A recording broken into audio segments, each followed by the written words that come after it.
Hey guys, what's up? Welcome to the channel. Today I'm going to show you how to do an oil change on my 2017 Sierra pickup. The things you're going to need for this are, you're going to need 8 quarts total of 020 oil. I know it's kind of crazy, but I use Mobil 1. This stuff pours like water, but that's what GM calls for. The filter is PF63E. I'm using an AC Delco filter. And then you're going to need obviously something to catch the old oil. You're going to need a 15mm socket to take the plug out, and then you might need a filter wrench in order to take the old oil filter off, and then you're going to need a funnel and gloves and towels. Now, of course, the first thing you're going to have to do is get this thing off the ground. I'm using my race ramps. I use them for everything. I absolutely love these things, but I'll list all this stuff and links down below, but let's get started. Now this truck, it is all the way in the very back, so we're going to go back to the back. Sorry, you can hear me scooting. But back to the very, very back. You can see it right there. So that's the plug we're going to take out. And there's the filter. Sorry it's so dirty under here. I didn't realize it was that bad. But anyway, you're going to use your 15mm. Go ahead and pull the plug out.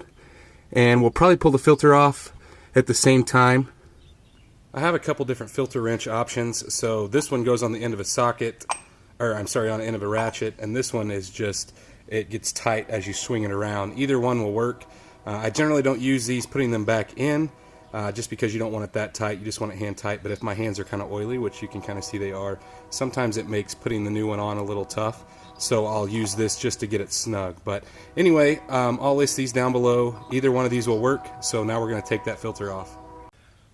While the oil's draining, I go ahead and check out my drain plug. This is a brand new truck, so you shouldn't have an issue with this gasket, and it looks really good, so we're going to reuse that. Sometimes if your gasket's bad, you want to make sure that you use a new one, but this one looks fine. The other thing we need to do is on the new oil filter, there's an O-ring. So this O-ring, we need to make sure that the old O-ring is off of the block itself. So we don't want to use two O-rings, so make sure that the old O-ring has came off, and then it's a good idea to use a towel to clean the mating surface on the engine itself where the filter mounts. And then the other thing I'm going to do is use a little bit of oil on this ring to soften it up. It's always been a kind of a trick that I've done. A lot of people do it, but it helps to soften that seal. And then because the filter mounts like this, I'm going to go ahead and fill it up with oil before I spin it back on. Once you spin the filter on, you can go ahead and put the plug back in. Same process as you took it out, just don't get it too tight. There is a torque spec on it, and I'll list it down below, but normally what I do is just get it nice and snug. I don't over tighten it. I don't stand on anything. I sure don't put it in with an impact like most of your oil change places do. But now we're ready to go to the top and start putting oil in.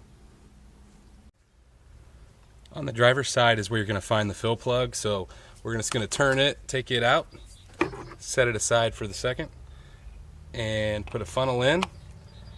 Now this funnel is not super well designed for this particular truck, but it will work. And then we're going to go ahead and put in 7 quarts. It does call for 8, but I did fill up the filter, so we're going to put in 7, and then we'll check it. Once I put 7 quarts in, it looks full. I went ahead and pulled the dipstick out and checked it. However, it is still on the race ramp, so I'm going to go ahead and back it off the race ramps, get it on level ground, and check it one more time. After starting it and pulling it off the race ramps, it was about a half quart low, so I put another half quart in it, checked it again. Obviously I started it, which filled up the filter, but I put about a half a quart in the filter, so that's about right. About 8 quarts is what it says it takes. Generally, GM is nowhere close. It's either a quart more or a quart less of what they take. That's why I generally kind of take their instruction with a grain of salt. But we're going to go ahead and reset the oil life monitor, and I'll show you how to do that next. In order to reset the oil life monitor, which as you can see, mine needs reset, we're going to use the steering wheel controls on the right side of the steering wheel. So the first thing we're going to do is dismiss that. We're going to go from the tab that is information, so I'm using the left arrow to get to the info tab, which it was already on, but I just wanted to show you guys if you weren't in that area. So once you're on the information tab, you're going to scroll down all the way to oil life, and that's where we're at right now. And then we're going to use the check mark in the center to reset that. Just hold it down and we're back to 100%.